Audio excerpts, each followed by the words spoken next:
જીવનમાં દુઃખી કોણ હોય છે અને જીવનમાં સુખી કોણ હોય છે?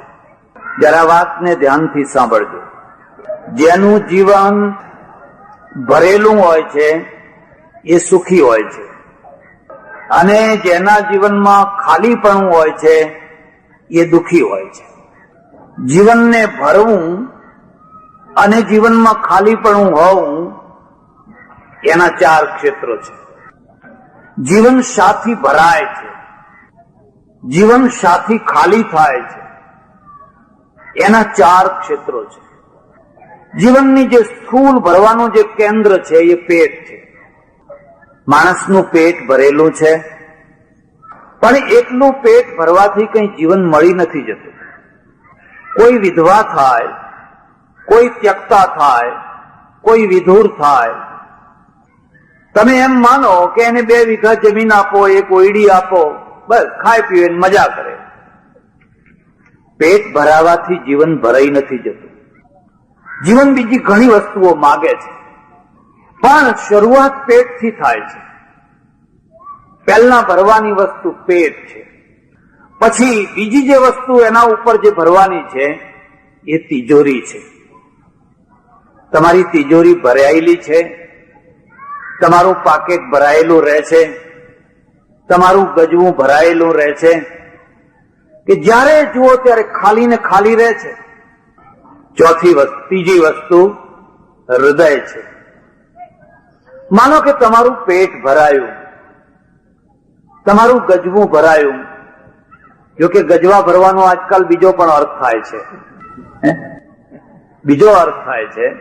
તમારી તિજોરી ભરાઈ, પણ તમારું હૃદય ભરાયું છે. અને જો હૃદય નહીં ભરાયું હોય તો ભરેલી તિજોરીમાં પણ તમે નિશાસા નાખતા હશો. એટલે ત્રીજી વસ્તુ જે ભરવાની છે એ હૃદય છે.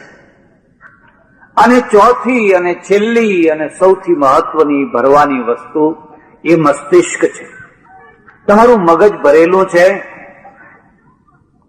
કે પછી એમાં પથરા પડ્યા છે, એમાં કાંકરા પડ્યા છે, જ્યારે જુઓ ત્યારે ખખડાટ કરે છે. આ ચાર વસ્તુઓ જેની ભરેલી હોય એના જેવો દુનિયામાં કોઈ સુખી નહીં. અને આ ચાર વસ્તુઓ જેની ખાલી હોય એના જેવો કોઈ દુઃખી નહીં. ફરીથી વાતને સમજો જરા. પેટ અનાજથી ભરાય છે, તિજોરી પૈસાથી ભરાય છે, હૃદય સાથી ભરાય છે, હૃદય ભાવથી ભરાય છે. હૃદય પૈસાથી ના ભરાય, હૃદય ભાવથી ભરાય છે. તમે દુર્યોધનના ત્યાં જમવા ગયા હોવ અને 32 પકવાન બનાવ્યા હોય તો તમારું પેટ ભરાય, હૃદય ના ભરાય. હૃદય તો વિદુરની ભાજીથી ભરાય. વિદુરની ભાજીથી કદાચ પેટ અધૂરું રહી જાય, પણ વિદુરની ભાજીથી જે ભરાય એનું નામ કહેવાય હૃદય. જેને હૃદય છે ને એ જ ભગવાન છે. ને જેને માત્ર પેટ વળગ્યું છે એ તો પામર જીવ છે, એ તો માત્ર પામર જીવ છે. ત્યારે મસ્તિષ્ક શાથી ભરાય છે? મસ્તિષ્ક જ્ઞાનથી ભરાય છે. આ ચાર વસ્તુઓ ભરવાની છે, અને ચારેના 4 કારણો છે. હમણાં પેટની વાત નહીં કરું. તિજોરી ભરાય છે. તમને પૈસો વાલો છે, ભગવાનને વાલો છે, અને એટલે લક્ષ્મીજી સાથે પરણ્યા કે નહીં? જો એમને પૈસો વાલો ના હોત ને તો લક્ષ્મીજી સાથે પરણોત નહીં, પણ એમને વાલો છે.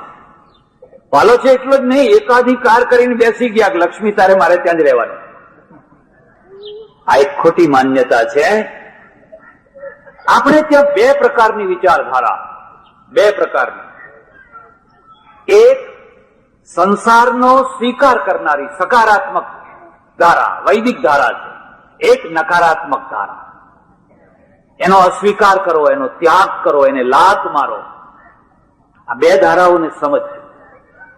વૈદિક ધારા છે ને એ વેદના મંત્રોમાં કહે છે યવાશ્ચ મે, ગોધુમાશ્ચ મે, માસુરાશ્ચ મે, હે ભગવાન, મારા ખેતરમાં ખૂબ જવ પેદા થાય, ખૂબ તલ પેદા થાય, ખૂબ ઘઉં પેદા થાય, મારું ઘર અનાજથી ઉભરાતું હોય. ભૂત્યૈ ન પ્રમદિતવ્યમ, દેવ કાર્યે ન પ્રમદિતવ્યમ, પિતૃ કાર્યે ન પ્રમદિતવ્યમ. પેલો ગુરુ છે ને, એ શિષ્યને ઉપદેશ આપે છે, 2 પૈસા કમાવામાં પ્રમાદ ના કરીશ, 2 પૈસા કમાજે. કમાવું એ પાપ નથી, ના કમાવું એ પાપ છે. તમે નહીં કમાવો તો શું કરશો? તમે કમાવાનું બંધ કરી દો તો તમે કરશો શું? પછી પારકા રોટલા ખાઈને જીવવાના. 2 વર્ષ પહેલા મારે ત્યાં એક પાટીદારનો છોકરો આવ્યો. 15 દિવસ મહિને એકાદ છોકરો આવે. મારે દીક્ષા લેવી છે, મારે સાધુ થવું છે. તો હું એને 8 દિવસ, 5 દિવસ, 10 દિવસ રાખું, સમજાવીને પછી ઘેર મોકલું. મેં ધાર્યું હોત તો 100 છોકરાઓને સાધુ બનાવ્યા હોત, એક જમાત મોટી ઉભી કરી હોત. આ ઓટલા ઉપર બીજા કોઈને હું બેસવા ના દોત, પછી અમારા બાવા જ બધા બેઠા હોય અને તમે બધા પ્રભાવિત થતો, ઓહો આટલા બધા મહારાજ. એમ કે વર્ષો પહેલા કબીરે લખ્યું છે, સાધુ ચલે ન જમાત. સાધુઓની જમાત ના હોય, સિંહન કા ટોલા નહીં, સિંહના ટોળા ના હોય. કેટલા માનસી પેદા કર્યા તમે? માનસી તો એક જ હોય કે ટોળા હોય? વલ્લભભાઈ તો એક જ હોય કે ગામે ગામ વલ્લભભાઈ થયા? એટલે છોકરો આવ્યા, બસ કે મને અત્યારે ને અત્યારે મારે દીક્ષા લેવી છે, સાધુ થઈ જવું છે. મેં કહ્યું, ભાઈ ચોઘડિયું નથી સારું, મુહૂર્ત સારું નથી, તું ધીરજ રાખ. મારે એને સાધુ બનાવવો નતો અને મને ખબર હતી જો હું અહીંથી એને ના પાડીશ તો એ બીજે જશે અને બીજા તો કાતર લઈને ચોટી કાપવા તૈયાર જ છે. હું જાણતો હતો જો આને હું આ ના પાડીશ તો અત્યારે ઉભરાનો મારો આવેલો છે એ બીજી કોઈ જગ્યાએ જરૂર જશે ને બીજા તો અસ્ત્રો લઈને તૈયાર બેઠેલા છે. અને દીક્ષા લેવાથી પ્રશ્નો હલ નથી થતા, ઘર છોડવાથી કોઈ પ્રશ્નો હલ નથી થતા. મને ઉત્તર ગુજરાતમાં એક તળાવ બતાવ્યું, ખબર નહીં કયા ગામનું એક તળાવ છે. પતરા ચિત્રાના તડકા પડે, તાપ પડે પહેલાના જમાનામાં, અને 33 પાટીદારો ખેતરમાંથી ઘડા ભરવા આવેલા તળાવમાં, પાણીના ઘડા. ત્યારે તો કેવો જમાનો હતો, એ ડોળું પાણી પીવાનું, એમાં પોરા હોય, જીવાત હોય, પગે વાળા નીકળે, એમાં ભેંસો પડી હોય, ગાયો બધી વગેરે.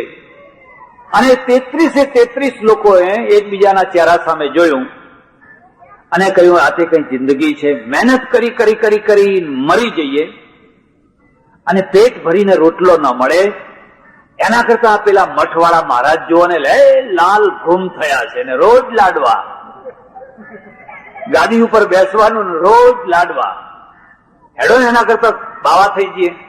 એ 33 ઘડા તરતા મૂકી દીધા અને સીધા મઠમાં પહોંચ્યા.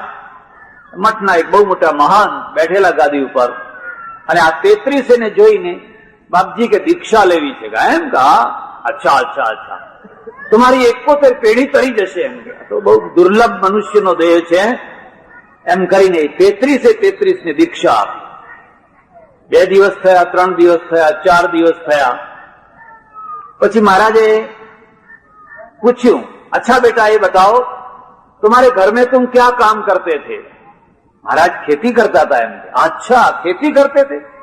अपने 800 વીઘા જમીન હે, આપણે 800 વીઘા જમીન છે. એ 33 ને પાછા જમીનમાં વળગાડી દીધા.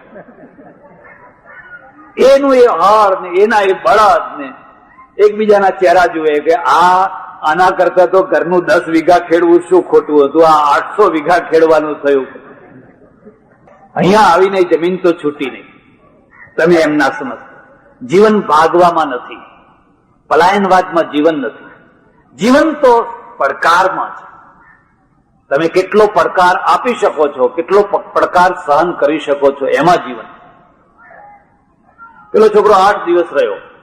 8 દિવસ મેં કહ્યું મારા પુસ્તકો વાંચ બેઠો બેઠો, આવી કોઈ સભામાં જવું સાથે લઈ જાઉં, ચાલ તું મારી સાથે. મેં એને એક અક્ષર ના કહ્યો તારે દીક્ષા નહીં લેવી, એવી એક અક્ષર ના કહ્યો. એક બીજી વાત યાદ રાખજો, ઉપદેશ છે ને એ આનુષંગિક હોય છે, સીધો નથી હોતો. સીધા ઉપદેશની કદી અસર નથી હોતી. બીડી ના પીશું, બીડી ના પીશું એમ કહેવાથી કોઈ બીડી છોડવાનું નથી. પણ તમે એવું કંઈક બોલો કે એને આપોઆપ થાય કે મારે હવે બીડી ના પીવી જોઈએ. એ મારી સાથે સભામાં લઈ જાઉં રોજ. 8મા દિવસે છે ને એ મને કે બાપજી મારે હવે દીક્ષા નથી લેવી. મેં કહું હું જાણતો હતો તારે દીક્ષા હવે નથી લેવાની. જો તું પાટીદારનો દીકરો છે, તારા ઘરમાં 25 વીઘા જમીન છે, ટ્રેક્ટર છે, ખેતી છે, ઘેર જા, તારા બાપની સેવા કર, તારી માની સેવા કર, 2 પૈસા કમા, એમાંથી અડધો પૈસો કોઈ સારા કામમાં વાપરજે. કોઈ સારા કામમાં અડધો પૈસો વાપરજે. જો અમારા ચક્કરમાં પડ્યો ને તો તારી કોટે ઘૂઘરો લટકાવી દેશે ને હાથમાં ખપ્પર આપીને હલ્લે ગણગાણ ગણગાણ ગણગાણ ગણગાણ, આખી જિંદગી બરબાદ થઈ જશે જ્યાં મહેનતનો રોટલો ખાવ. એટલે આ વાતને તમે યાદ રાખજો. આપણા ત્યાં 2 દ્રષ્ટિકોણ છે. એક દ્રષ્ટિકોણ શું છે?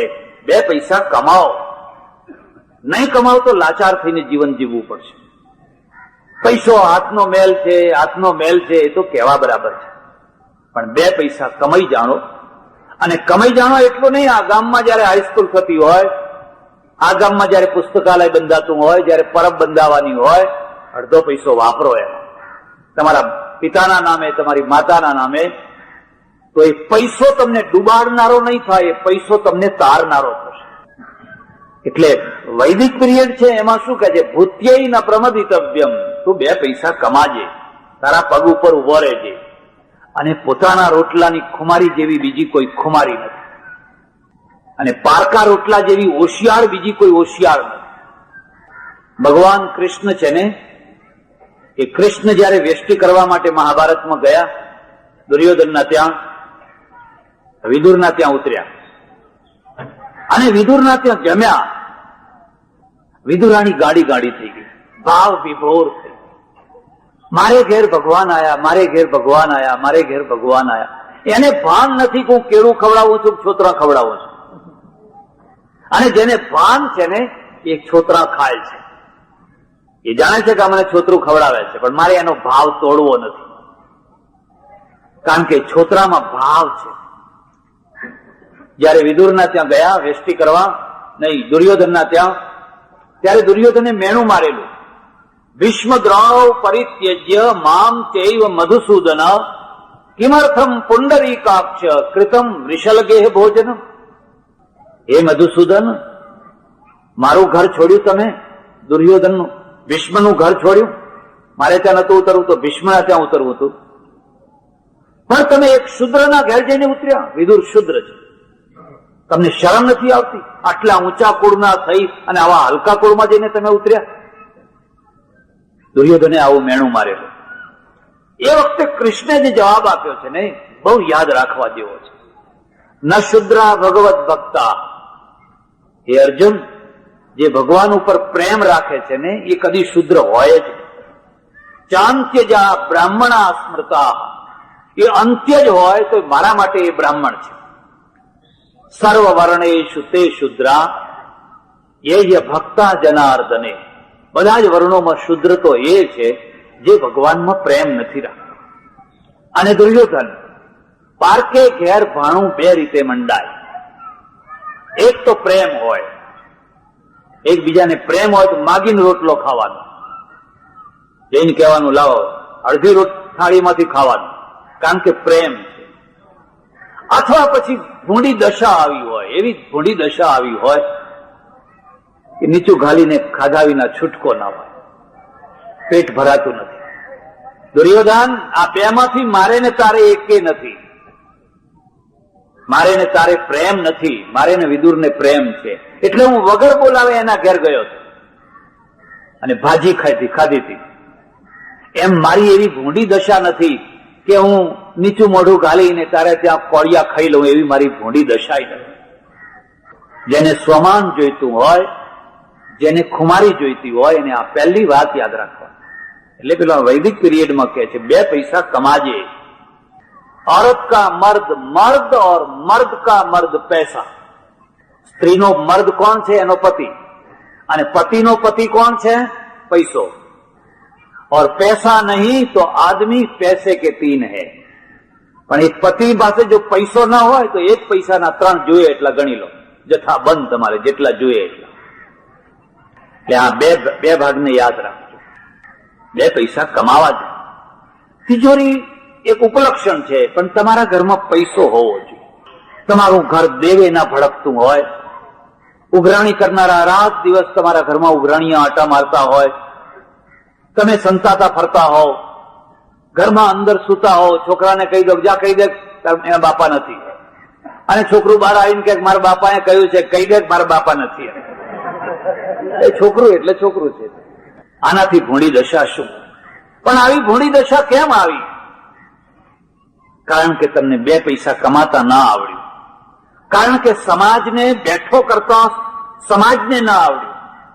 કારણ કે રાષ્ટ્રને બેઠું કરવાનું કામ રાષ્ટ્રે ના કર્યું, રાજનેતાઓએ ના કર્યું.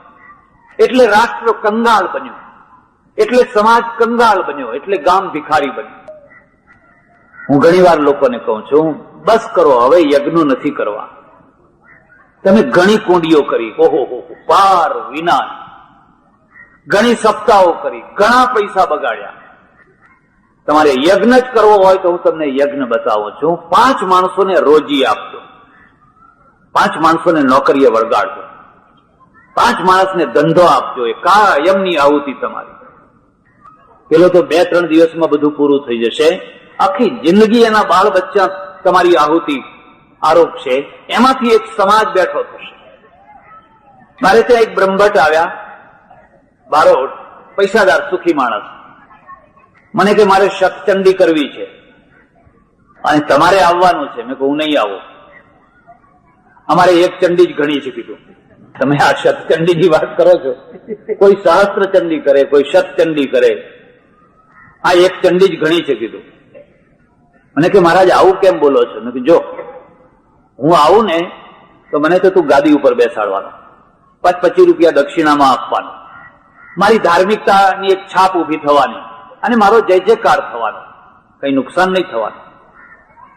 પણ જો હું એ રીતે વર્તું ને તો મારો સંન્યાસ લાગે. તો હું પેટું સંન્યાસી થયો. વર મરે કે કન્યા મરે એ પ્રકારનો સંન્યાસ થયો. હું એવો નથી કરવા માંગતો. મારે 2 રોટલી ખાવાની છે ને સાચું બોલીશ તોય 2 રોટલી મળવાની છે, અને લોકોની ખુશામત કરીશ તોય 2 રોટલી મળવાની. એટલે આ પૈસો તું ખર્ચતો તું ખર્ચ, મને નાનો વાંધો નથી, પણ હું નહીં આવું. મને કે ત્યારે શું કરવું? મેં કહ્યું મને એ બતાવ તું કેટલો ખર્ચો કરવાનો છે. અને કે 15 થી 20 લાખ રૂપિયાનો ખર્ચો થશે. 15 થી 20 લાખ રૂપિયા ખર્ચવાના છે. 15 થી 20 લાખ રૂપિયાનો એક રોજી ઉભી કર, એક ધંધો ઉભો કર જેમાં 25 માણસને રોજી મળે કાયમ માટે. પછી તારો કાયમનો યજ્ઞ થઈ જશે. એને વાત ગળે ના ઉતરી, થોડુંક મોઢું બગાડીને ગયો. તમારે નવો ચીલો પાડવો હોય તો થોડાક લોકો મોઢા બગાડે એની પરવા નહીં કરવાની. અને જો બધાની પરવા કરશો તો સારંગી વગાડનારામાં તમારામાં કશો ફરક નહીં. ખમા બાપુ, ખમા બાપુ, ખમા બાપુ. કારણ કે તમારે તો બધાને રાજી કરવા છે. ભલે મોઢું બગાડીને ગયો, પણ 15 દિવસ પછી મારા ઉપર કાગળ આવ્યો. તરત અસર ના થઈ, પછી થોડીક વાર પછી અસર થઈ. અને એ કાગળ લખ્યો મહારાજ મેં પેલો શતચંડી વાળો કાર્યક્રમ બંધ રાખ્યો છે અને વટવામાં એક ફેક્ટરી ઉભી કરું છું. 3 વર્ષ પછી આવ્યો, મને કે 200 માણસને રોજી મળે એવી ફેક્ટરી છે. અને 200 માણસને મેં મારા કુટુંબ માની લીધું છે. મજૂર નહીં, નોકર નહીં, ચાકર નહીં, મારા કુટુંબી માણસો. 200 માણસને નોકરી મળે. મેં કહું બસ હવે મારું હૃદય તૃપ્ત છે. આ દેશને શાની જરૂર છે? રોજીની જરૂર છે. નવજુવાનોને તમે જુઓ, BA BEd થયેલા, BCom થયેલા, 5-5 વર્ષથી એડવર્ટાઇઝો વાંચે છે. જોઈએ છે એક ક્લાર્ક 50,000 લઈને આવજો. સાબરકાંઠાના ભાવ જુદા, મહેસાણાના ભાવ જુદા. જોઈએ છે એક શિક્ષક. હવે મને કહ્યું મહારાજ એ તો ભાવ હવે વધારે ચડી ગયા. એમ PSI ના ફલાણા ના બધા ભાવ ચડતા જ જાય. મને વાત સાચી છે. હવે બધા જ ભાવ ચડતા હોય તો એના ભાવ ચડે કે ના ચડે? 5-5, 10-10 વર્ષ સુધી એડવર્ટાઇઝો વાંચી વાંચીને થાક્યા હોય એમના ચહેરા તમે જોજો, ખાડા, ગાલમાં ખાડા પડ્યા, આંખો ઊંડી ઉતરી ગયેલી હોય, ફિક્કો ચહેરો અને મણમણના પગ. કારણ શું છે? રોજી એ ભગવાન છે. કોઈની રોજી તૂટી, એનું ઘર તૂટ્યું.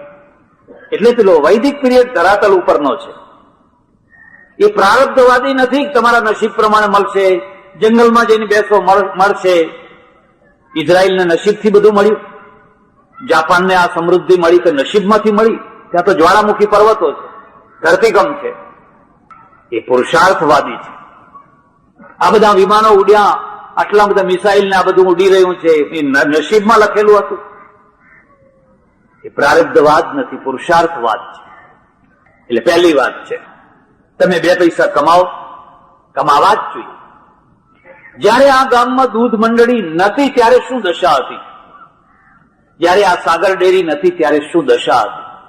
હમણાં મને મોતીભાઈએ વાત કરી કે એક ગામ છે, 1 કરોડ રૂપિયાનું દૂધ આપે છે. કયું ગામ? બાપુપુરા. 2000 ની વસ્તી છે. 2000 ની વસ્તી વાળું ગામ 1 કરોડ રૂપિયા ઉપરનું દૂધ વેચે છે. તમે જરા વિચાર કરો, એમાં 400 કુટુંબ હશે, 5 માણસનું સરેરાશ કુટુંબ માની લો. 400 કુટુંબ વચ્ચે 1 કરોડ રૂપિયા ખાલી દૂધના આવે છે. હવે એ ગામના માણસોના ચહેરા તમે જઈને જોઈ આવો, તેજસ્વી હશે કે નહીં? હે, આપણે એમ ખાલી બોલીએ કે ભગવાન અમને તેજસ્વી બનાવો, તો એમ તેજસ્વી ના બનાવે ભગવાન. ભગવાન કહે છે જરા હાથ પગ ચલાવો, બુદ્ધિ ચલાવો, કંઈક મહેનત કર, કંઈક આયોજન કર. ભાઈ રાતોરાત કઈ મારા ગજવામાં નથી તેજ કે હું આમ તમારા ઉપર છાંટી દઉં તમે બધા તેજસ્વી થઈ જાઓ. આ તો તપ છે. આ સાગર ડેરી થઈ, આ તમારી મંડાલીમાં ડેરી થઈ. કોઈએ 2 ભેંસો રાખી, કોઈએ 2 ગાયો રાખી, કોઈએ ખેતી સુધારી, કોઈએ ટ્રેક્ટર લાવ્યા, કોઈ કંઈ કર્યું, કોઈએ કંઈ કર્યું. આજે તમે સુખી છો. અને સુખી થવાના પાછળ કોઈ વ્યક્તિનો શ્રમ છે, કોઈ કાર્યકર્તાનો શ્રમ છે, કોઈ આગેવાનોનો શ્રમ છે, આયોજન છે, ત્યારે આ બધું થઈ શકે. પણ એટલે દૂધ મંડળીથી કંઈ અટકી નથી જવાનું. તમારામાંથી ઘણા કોઈ હીરા ઘસતા હોય, કોઈ હીરાના વેપારી હોય, કોઈ કાપડના વેપારી હોય, કોઈ લોખંડના વેપારી હોય, કોઈ બીજું કંઈ કરતા હોય, કોઈ ડોક્ટર હોય, કોઈ વકીલ હોય. ચારેય તરફથી આનું નામ છે આર્થિક આયોજન. આપણી વૈદિક પરંપરામાં એક અર્થવેદ છે. અથર્વવેદનો ઉપવેદ અર્થવેદ છે. અને અર્થવેદના ઋષિ ચાણક્ય છે, એને લખેલું છે જીવનની કરોડરજ્જુ પૈસો છે. બાકી બધું જુદું જુદું, પણ કરોડરજ્જુ છે ને એ પૈસો છે. અને એ કરોડરજ્જુને કાઢી નાખો, બાકી હૃદય હોય, કિડની હોય, લીવર હોય, ફલાણું હોય, બધું હોય, પણ લોચો થઈને પડી જશે. આપણે પૈસાની ઉપેક્ષા નથી કરી. પૈસાનો ત્યાગ નહીં, પૈસાના મોહનો ત્યાગ. આ બંનેના ફરકને સમજજો. કદી પ્રભાવિત ના. આ મહારાજ તો પૈસાને નથી અડતા, અમારી ઝાડ ઉપર વાંદરા નથી અડતા. તમે આગળ મૂક્યા જો અડે તો મને કહેજો. 10 ની નોટ મૂકો ને રીંગણું મૂકો, એ રીંગણાને અડશે, પૈસાને નહીં અડે. પૈસાને ના અડવું એ ત્યાગ નથી. પૈસાનો મોહ ના રાખવો એ ત્યાગ છે. ગાંધીજીએ કરોડો રૂપિયાના ફંડ કર્યા, કરોડો રૂપિયાના ટ્રસ્ટ કર્યા, પણ એક નવા પૈસા સાથે એમની આસક્તિ હતી. આસક્તિ કોઈ એમના ઉપર આક્ષેપ કરી શકે? અડધો પૈસો તેન ત્યક્તે ન ભુંજી થા મા ગૃધ કસ્ય સ્વિત ધનમ. આ સકારાત્મક જીવન છે. પૈસાને ના અડવું એ નકારાત્મક જીવન છે. એથી તમે રચનાત્મક કાર્ય નહીં કરી શકો, એથી તમે એક નેગ્લેક્ટ ભૂમિકા ઉભી કરી દેશો. પણ અડો, એનો ઉપયોગ કરો, સારો ઉપયોગ કરો, એમાંથી નિર્માણ કરો, એ સકારાત્મક ભૂમિકા છે. આ એક વાત થઈ. બીજી વાત, હૃદય શાથી ભરશો? હૃદય ભાવથી ભરાય છે, પૈસાથી નથી ભરાતો. મારો તમને ખાસ એક અનુભવ છે ને તમને ખાસ વાત કહેવી છે કે તમારે જો જીવનના અનુભવ કરવા હોય ને તો સાધુ થાઓ. કોઈ હાથ ઊંચો કરશે? અરે 12 મહિના માટે, વધારે નહીં તો બધા માથા હલાવે છે. ના ના ના ના, હું કોઈ તમને સાધુ નથી બનાવવાનો, પણ તમને કઈ અનુભવ થાય, કઈ અનુભવ થાય, કઈ અનુભવ થાય. અમારે ઘણી વાર કરોડાધિપતિઓના ત્યાં ઉતરવાનું થાય, અને ઘણી વાર ઝોપડામાં ઉતરવાનું થાય, અને કેટલીક વાર તો ઝોપડામાં ના રહેવા દે, ઉભાઈ ના રહેવા દે કે એ બાવો આવ્યો. જાત જાતના અનુભવ થાય. કેટલીક વાર કરોડાધિપતિના ત્યાં જઈએ અને જોઈએ તો ઉતરેલા ડાચા, જરાય ચહેરા ઉપર તેજ નહીં, જરાય ભાવ નહીં, જરાય ઉર્મી નહીં, જરાય ચેતના નહીં, જાણે કે રોબોટ બધા ઘરમાં મૂક્યા હોય, આગા પાછા થતા હોય. એકવાર મેં એક શેઠને મેં કહ્યું આ તમારા નોકરો બધા હસે છે, ગુણ ઉચકનારા બધા હસે છે, અડધી બીડી પીવે છે અને કિલ્લોલ કરતા હોય છે, અને હું તમારે ત્યાં 5 દિવસથી ઉતર્યો છું, તમને મેં કદી હસતા જ નથી જોયા. મને કે મહારાજ શેઠિયા થયા એટલે હસાય નહીં, એમ શેઠ મુવા છીએ એમ કે હસાય નહીં. એ હસી નહીં શકે. કેમ નહીં હસી શકે તમને ખબર નથી, કારણ કે એમનું હૃદય ભરેલું નથી. એમનું હૃદય, એક બીજી વાત યાદ રાખજો, હૃદય ખાલી હોય ત્યારે દુઃખ થાય, પણ હૃદય ખવાયું હોય ને ત્યારે પીડા થાય. આ બેયના ફરકને સમજજો. તમારું હૃદય છે ને એ તમારા છોકરાથી ભરાયેલું હતું, છોકરા ઉપર બહુ વાલ હતું, છોકરો મરી ગયો, હૃદય ખાલી થઈ ગયું. તમારું હૃદય તમારા પતિથી ભરાયેલું હતું, તમારી પત્નીથી ભરાયેલું હતું, તમારા ભાઈથી ભરાયેલું હતું, એ માણસ ચાલ્યું ગયું એટલે તમારું હૃદય ખાલી થઈ ગયું.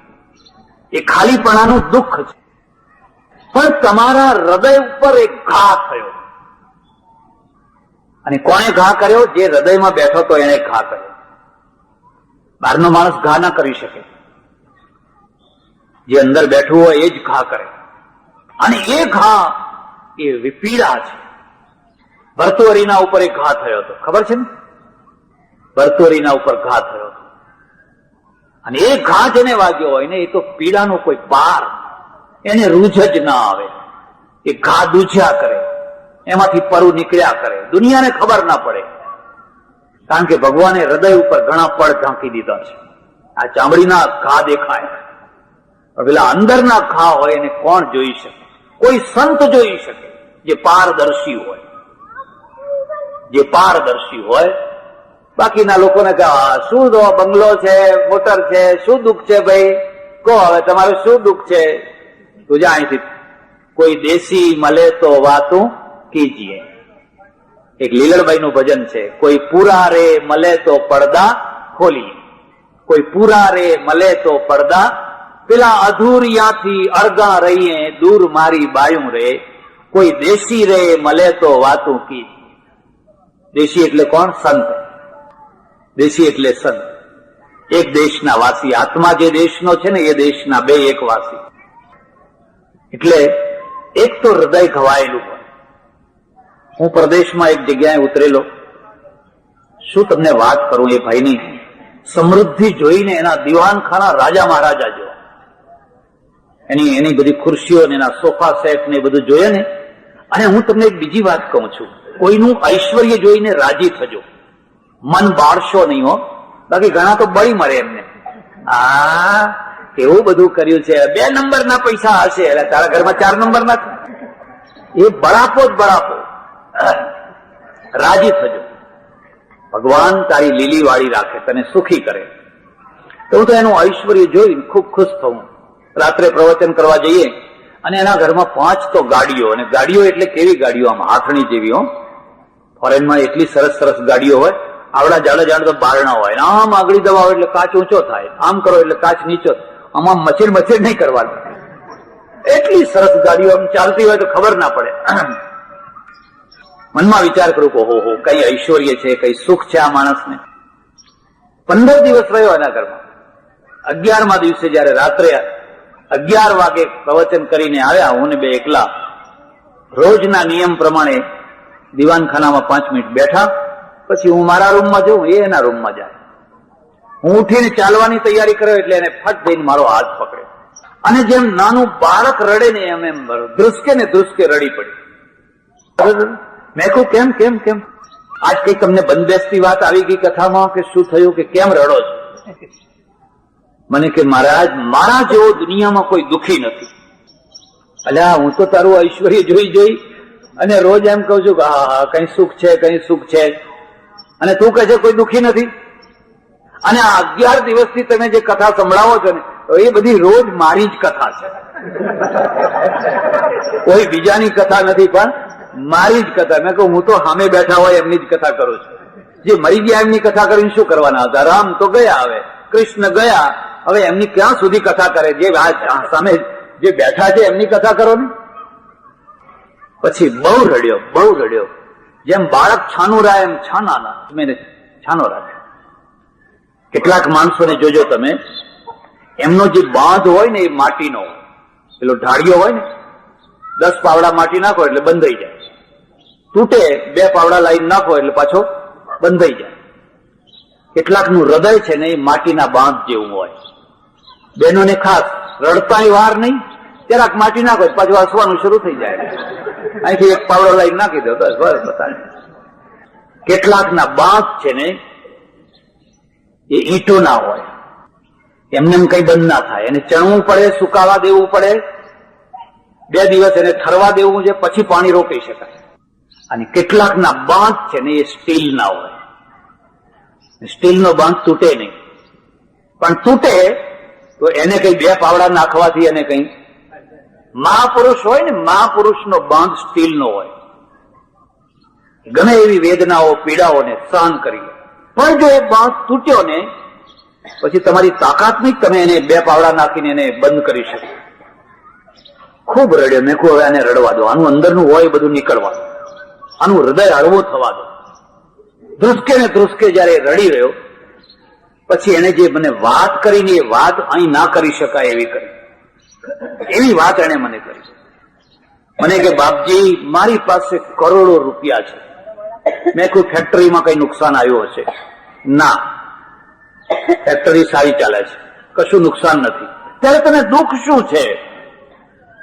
મેં તમને કહ્યું ને કે મારાથી અહીં વાત ન કરી શકાય. મને કે મારી પત્ની છે, એને 5 બાળકો છે, એમાંથી એક કે મારું નથી. હું બહાર જઉં છું ને, મારા ઘરમાં શું થાય છે એ બધું હું જાણું છું. પણ અમે ખાનદાન માણસો છીએ. નથી ધાર્યું મારી શકતો, નથી ધાર્યું ખાઈ શકતો. મેં અભાગ્યએ આત્મહત્યા કરવા પ્રયત્ન કર્યો તો એમાંય મોત ના આવી. આ માણસને શું છે? આ માણસને પીડા છે. અને પીડાનું મૂળ ક્યાં છે? હૃદય ઘવાયું છે. તિજોરીને કઈ નથી થયું, પેટને કઈ નથી થયું, એનું હૃદય ઘવાયું છે. કોઈ મલમ છે? કોઈ દવા છે? કોઈ ઉપાય? આ તો 11 દિવસે એનું મન પીગળ્યું ને મારા આગળ બધી વાત કરી દીધી. બાકી છે કોઈ વાત કરવાની જગ્યા? એટલે એક તો હૃદય ખાલી હોય, માણસ જાય એટલે ખાલી થઈ જાય. શ્રીમદ ભાગવતમાં બહુ સરસ વાત લખી છે, બહુ સરસ વાત લખી છે. સુખદેવ કહે છે, જો સંસાર કેવો છે, એક ધસમસતી નદી જેવો છે. અને ધસમસતી નદી છે ને એના 2 કિનારાના ઝાડ પાડતી જાય, કિનારાને કોતરતી જાય, ઝાડ પડતા જાય, લાકડા પડતા જાય. એક લાકડું આમથી આવ્યું, એક લાકડું આમથી આવ્યું, નદીના વહેણમાં તરતા તરતા 2 ભેગા થઈ ગયા. 2 ભેગા થઈ ગયા, ભેગા ને ભેગા ચાલ્યા, ભેગા ને ભેગા 2 ચાલ્યા. અને 2 ને થઈ ગયું, ઓહો, તું મારું ને હું તારું, આપણે 2 કાયમ ભેગા રહેવાનું છે. આગળ જતા એક ખડગ આવ્યો, એક પથરો આવ્યો, અને ધસમસતી નદીમાં ટકરાયા 2. એક લાકડું આમ ગયું અને બીજું લાકડું આમ ગયું. હવે આ જુદા પડેલા લાકડા ફરી પાછા ભેગા થશે ખરા? પ્રવાહ છે, હું તણાવું છું, તમે તણાવો છો. મારે નથી તણાવવું તોય તણાવું છું, ને તમારે નથી તણાવવું તોય તણાવો છો. એક પ્રવાહ છે. એટલે ભગવાને કૃષ્ણમાં કહ્યું, ભ્રામયન સર્વભૂતાની યંત્રારૂઢાની માયયા.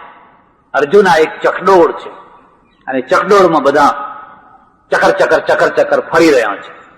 સુખદેવ કહે છે, પરીક્ષિત, હવે આ લાકડું જુદું પડી ગયું, એનો મોહ શું, એનો શોક શું? અચિંતાના મયા અને અચિંતાના જુદા પડ્યા. યાદ રાખજો, અધ્યાત્મ વિદ્યાનો અર્થ શું છે?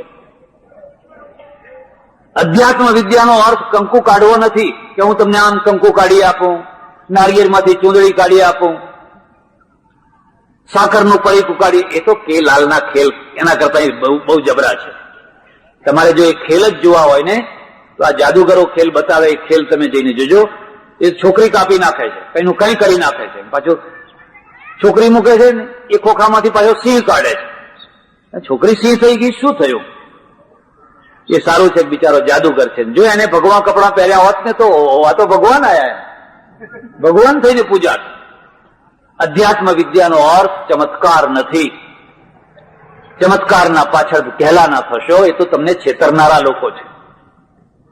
અમે નાના હતા ત્યારે અમને યાદ છે, ગામમાં મદારી આવે, ડુક ડુક ડુક ડુક ડુક ડુક વગાડે એટલે બધા છોકરા ભેગા થઈ જાય. અહીંયા બિચારા છોકરા પહેલા એમને ઉત્સાહ વધારે, એમને એમ કે આ મારા જે એક મદારી જેવા છે એમ કે હમણાં કઈક. પછી બધી રમત કરે, નાથિયા ડોસા અને ફલાણી પેલી રતન ડોસી આમ જાય બધું કરે. આમ ફરતા ફરતા ડુક ડુક ડુક ડુક કરતા કરતા કોઈ પટેલ કોઈ બેઠા હોય ને ફટ દઈને એનું પાઘડું પકડે હાથમાં, આમ ખંખેરે તો રૂપિયાનો ઢગલો, પૈસાનો ઢગલો. તમે જોઈ છે કે નહીં એવી રમત? અને પછી એ તરત જ પાથરીને કે કોઈ પંજો દસકો કઈ નાખજો. અલ્યા ભાઈ આ પાઘડીઓ જ ખંખેરે રાખને, પછી પંજો દસકો શું કામ માગવાની જરૂર છે? જો આમ પાઘડીમાંથી રૂપિયા નીકળતા હોય એ તો હાથ ચાલાકી છે. એમાં કદી એને અધ્યાત્મ વિદ્યા ના માની લેશો. અધ્યાત્મ વિદ્યાનો અર્થ છે જે સંયોગમાં અને વિયોગમાં સ્વસ્થ રહે છે, એનું નામ અધ્યાત્મ વિદ્યા છે. એનું નામ સ્થિત પ્રજ્ઞ છે. ગીતામાં એને સ્થિત પ્રજ્ઞ કયો છે. પૈસાનો સંયોગ થયો, લોટરી લાગી, સ્વસ્થ છે. મનગમતા માણસનો યોગ થયો, સ્વસ્થ છે. મનગમતું માણસ ચાલ્યું ગયું તો એ સ્વસ્થ છે. આ જે સ્વસ્થતા છે ને, સ્વ એટલે પોતે અને સ્થ એટલે સ્થિર થવું, પોતાપણામાં સ્થિર થવું, એનું નામ અધ્યાત્મ વિદ્યા છે. એટલે હૃદય છે, એ હૃદયનું ખાલીપણું ક્યાંથી આવતું હોય છે? કોઈ માણસ ચાલ્યું ગયું, તમારો બહુ મોહ હતો, બહુ પ્રેમ હતો, બહુ ભાવ હતો, હૃદય ખાલી થઈ ગયું. હવે એને ભરશો તો કેવી રીતે ભરશો? એને ભાવથી ભરવાનું. હૃદય ભાવથી ભરાય છે. મારી તમને ખાસ સલાહ છે, ભાવથી જીવજો અને ભાવથી જીવાડજો. જૈન શાસ્ત્રમાં એક ખાસ સૂક્તિ છે, જેનો ભાવ સુધર્યો એનો ભાવ સુધર્યો, અને જેનો ભાવ બગડ્યો એનો ભાવ બગડ્યો. ભાવ ના બગાડજો. આંગણે આવેલા માણસને જમાડવાનો જ છે, પણ ભાવથી જમાડજો. મોઢું બગાડીને જમાડવાનો જ છે. મારા એક ઓળખીતા સજ્જન છે, મને કે મારે 4 દીકરીઓ છે અને 4 વેવૈયો છે, પણ 4 વેવૈયો એવા મળ્યા છે કોઈ આગ્રહથી જમવાની વાત જ નથી કરતા.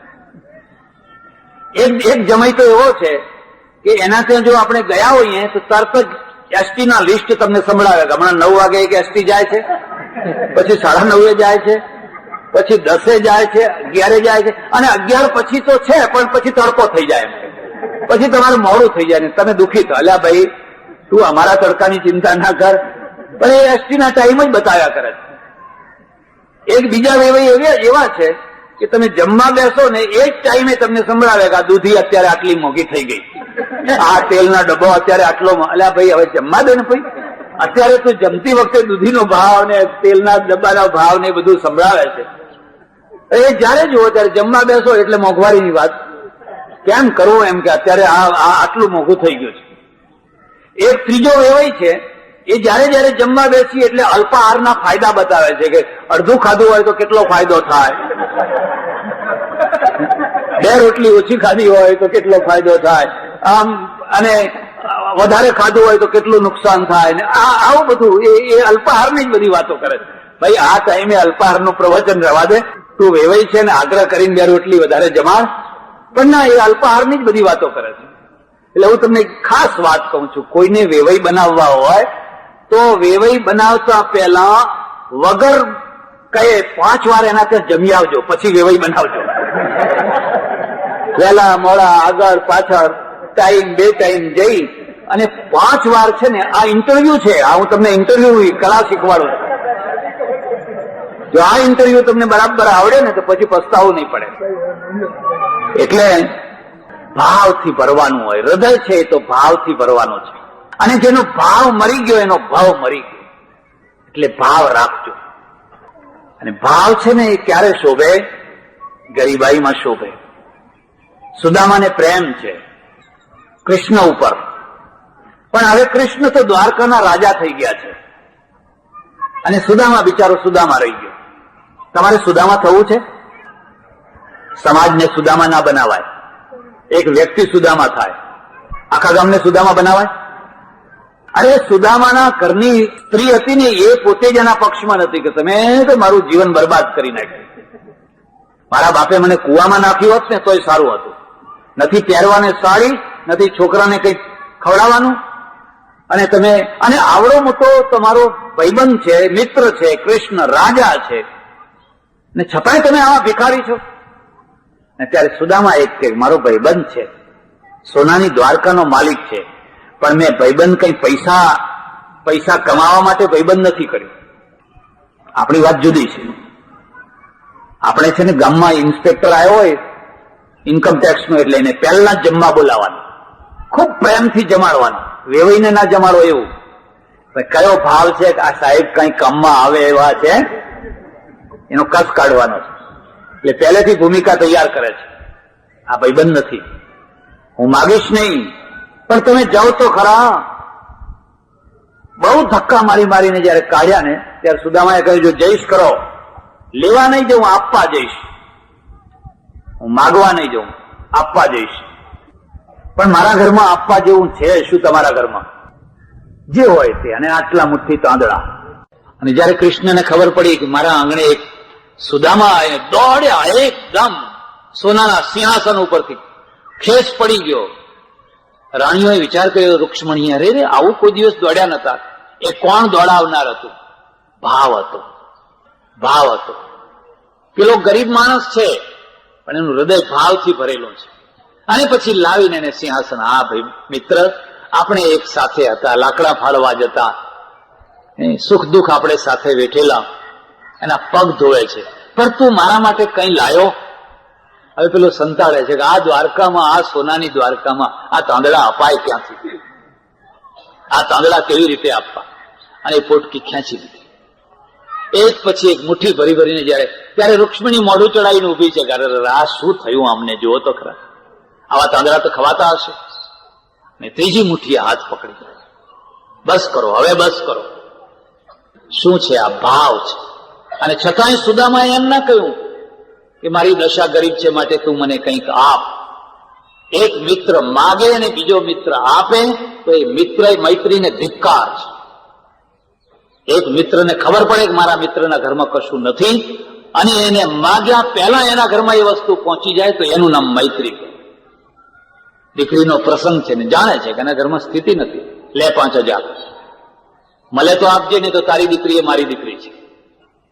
હું તમને એક બીજી ભલામણ કરું છું, 1,000 બાયલાઓને ભાઈબંધીમાં રાખવા એના કરતા એક મર્દને ભાઈબંધી બનાવો. 1,000 બાયલા ભેગા કર્યા છે, તાળીઓ પાડીને જુદા થઈ જશે ખરા ટાઈમે. ભજીયા ખાશે, ચા પીશે, અને ખરા ટાઈમે તાળીઓ પાડી ઘર ભેગા. એક મર્દ હશે ને તો તમે જેલમાં જશો તો જેલમાં સાથે આવશે, તમારો સાથ નહીં છોડે. પણ શરત એટલી છે કે તમે મર્દને ઓળખી શકો છો. તમારા આગળ માણસને ઓળખવાની દૃષ્ટિ છે. માણસને ઓળખવાની જેની પાસે દૃષ્ટિ છે ને એની પાસે જ જીવનની દૃષ્ટિ છે. જે માણસને નથી ઓળખી શકતો એ ભગવાનને શું ઓળખવાનો? એટલે ભાવથી હૃદય ભરવાનું છે. અને જો ભાવથી હૃદય ભરાય છે તો હું તમને એક બીજી ખાસ સલાહ આપું છું, કોઈનું હૃદય તોડશો નહીં. કોઈનું હૃદય ના તોડશો. પગ તોડવો હોય તો તોડજો, હાથ તોડવો હોય તો તોડજો, એનું ઘર તોડવું હોય તો તોડજો, પણ કોઈનું હૃદય ના તોડશો. અમારે પંજાબમાં એક બહુ મોટા સૂફી થયા સંત, એનું નામ બુલ્લે શાહ ફકીર હતા. એને પંજાબીમાં કાફીઓ લખી છે, બહુ સુંદર કાફીઓ લખેલી છે. એક કાફીઓ એટલી ઊંચી પ્રકારની છે. એક જગ્યાએ એને લખ્યું છે, ઘર તેરા જી ચાહે तो मंदिर को तोड़ दे और तेरा जी चाहे तो मस्जिद को तोड़ दे, लेकिन किसी के दिल को मत तोड़. તારે તોડવું હોય તો આ મંદિર તોડી નાખ, મસ્જિદ તોડી નાખ, પણ કોઈનું હૃદય ના તોડીશ. દિલ હી ખુદા કા ઘર હૈ. આ હૃદય છે એ જ ભગવાનનું ઘર છે. જો આ હૃદય તૂટ્યું તો એને જોડનારી ઈંટો હજુ સુધી તૈયાર નથી, તો એને સાંધનારી સિમેન્ટ અને કડીઓ હજુ સુધી કોઈ તૈયાર નથી થયો. માટે કોઈનું હૃદય ના તોડીશ. આથી વધારે કોઈ મોટું જીવનનું ફળ નથી. સજ્જનો, મસ્તિષ્ક છે ને એ જ્ઞાનથી ભરાય છે. તમે મગજને ભરવાનો પ્રયત્ન કર્યો? તમારા ગામમાં લાઇબ્રેરી છે, તમે પુસ્તકો વાંચો છો, તમને નવું નવું જાણવાની ઈચ્છા છે, હોવી જ જોઈએ. તો તમારા મસ્તિષ્કમાં કંઈક જ્ઞાન હશે. અને જો જ્ઞાન નહીં હોય ને તો અજ્ઞાન હશે. આ એક નિયમ છે, કુદરતી નિયમ છે. મગજમાં કાં તો જ્ઞાન ભરો, નહીં તો અજ્ઞાન આપોઆપ બેસી જવાનું છે. હૃદયમાં કાં તો ભાવ ભરો, નહીં તો દુર્ભાવ બેસી જવાનો છે. હવા વિના જેમ જગ્યા ખાલી ના રહે એમ એમાં દુર્ભાવ આવીને બેસી જ જવાનો છે. એટલે મસ્તિષ્કની અંદર કાં તો જ્ઞાન ભરો. જ્ઞાન પુરુષાર્થ સાધ્ય છે, અજ્ઞાન સહજ છે. તમારા જ્ઞાનના, તમારા ગામમાં જેટલા માણસો છે એમના મગજમાં જ્ઞાન છે કે અજ્ઞાન છે? હમણાં હું પૂછું તમને, કેટલા ડેકલા વાગે છે ગામમાં? ભૂવા ધોણે છે? પાટીદાર હોય ત્યાં ભૂત હોય જ, ના હોય તો નવાઈ કહેવાય. ગામે ગામ હવે ઘણા ઓછા થયા, પહેલા કરતા ઓછા થયા કે નહીં? પહેલા કરતા ઘણા ઓછા થયા. એનું કારણ છે કે લાઈટ આવી. આ બહેનો પહેલા પેલો સવારે છાણનો ટોપલો નાખવા જાય એટલે ત્યાંથી જ વળગીને આવે, પછી ધૂણવા માંડે. એને બિચારી ભણેલી ના હોય, આખી ચારે તરફ ભૂતોની જ વાતો એને સાંભળી હોય. ભૂત ભૂત ને ભૂત સિવાય બીજી કોઈ વાત નહીં. ભાગવત વાંચો તો એમાંય પેલો ભૂત થયો છે, હવે ભૂતમાંથી એને છોડાવવાનો છે. હે, આખી ભૂતની ઉત્પત્તિ આવી ગઈ. એક ગાંઠ તૂટી, બે ગાંઠ તૂટી, ત્રણ ગાંઠ તૂટી, એટલે તરત જ અવગતિયા થવાની વાત આવે. આખું મગજ ભૂતોથી ભરેલું છે. હવે થોડુંક લાઈટ આવી એટલે ઓછું થઈ ગયું. હજુ એક બીજી લાઈટ આવવાની જરૂર છે, જ્ઞાનની લાઈટ. આ તો વીજળી, એક જ્ઞાનની લાઈટ આવશે. તમે જોશો ભૂત મોટું કે આત્મા મોટો? જરાક તો વિચાર કરો. ભૂત મોટું કે આત્મા મોટો? અને જો આત્મા મોટો હોય તો આત્માને ભૂત કંઈ કરી શકે ખરો?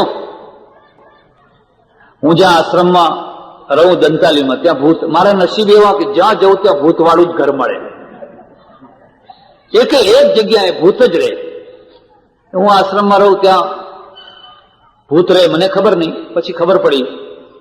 હું એકલો રહું, રાત્રે વહેલો મોડો ગમે ત્યાંથી આવું, ગામના લોકો ફફડે. ત્યાંથી પાર થવું હોય તો 4-5 ભેગા થઈને પછી પાર થાય. દર અઠવાડિયે એકાદ કઈ કથા હોય, આમ જોઈને ચૂડેલ રહે છે, ફલાણું રહે છે. પછી મને પૂછે કે મહારાજ કેમ ઊંઘ બૂંઘ આવે છે? પછી મને પૂછે કે મહારાજ કેમ ઊંઘ બૂંઘ આવે છે? એટલે આમ જોયા કરે. નાના કઈ તકલીફ હોય તો કહેજો, અહીં જોડે રહેવા આવીએ. મેં કહ્યું ના, કોઈની જરૂર નથી. પછી એકવાર કહી દીધું મને કે બાપજી અહીં તો ભૂત રહે છે. મેં કહ્યું રહેતું હશે. પછી ગામવાળાએ શું કહ્યું? અરે કે મહારાજને તો વળી ભૂત હોતું હશે, એ તો આપણે હોય એમ. કેમ ભાઈ, અમારે કેમ ના હોય? કોઈએ તો કહ્યું તારે તમને ખબર નથી, આ જે ચુડેલ છે ને એ તો મહારાજને અનુકૂળ થઈ ગઈ છે. આ જો કઈ પૈસા નથી માંગતા, જોતા નથી આ પૈસા કેટલા આવે છે, એ પેલી લાઈને આપે છે એમ કે. પછી આવી બધી વાતો ઘણા લોકો એમ કે ભૂત વશ કરેલું છે, લાઈને ઢગલો કરી દે છે. આ ભ્રમણા છે, આ અજ્ઞાન છે. તમારે રોડ ઉપર ઉભા રહેજો અને રોડ ઉપર તમે જોશો તો ટ્રકો ઉપર લખેલું હોય છે બુરી નજર વાલે તેરા મુંહ. અમે પરદેશમાં જો તો આવું કોઈ જગ્યાએ ના લખ્યું. બધી બુરી નજર અહીં જ ભેગી થઈ ગઈ છે. દરેક ગામમાં 1-2 જણા નજર લગાડનારા હોય છે, દરેક ગામમાં. એક ડોશી કોઈ ડોસો હોય એટલે એમ કે હા એની નજર તો બહુ લાગે છે. કેમ? મગજમાં અજ્ઞાન ભર્યું છે. એટલે પેલા ટ્રક ઉપર લખ્યું હોય છે. અરે કેટલીક ટ્રકોના આગળ પાછળ તો જોડા લટકાવ્યા હોય છે, પેલા ઉતરેલા જોડા હોય ને. કેમ કે આ નજર અહીં જોડામાં આવી જાય એટલે ટ્રક સુધી જાય જ નહીં. એમ પરદેશમાં જાઓ તો કઈ એવું જોડું ના લટકાયું હોય, કોઈ બુરી નજર હોય એવું કઈ ના લખ્યું હોય. કારણ કે એમનો એપ્રોચ વૈજ્ઞાનિક એપ્રોચ છે.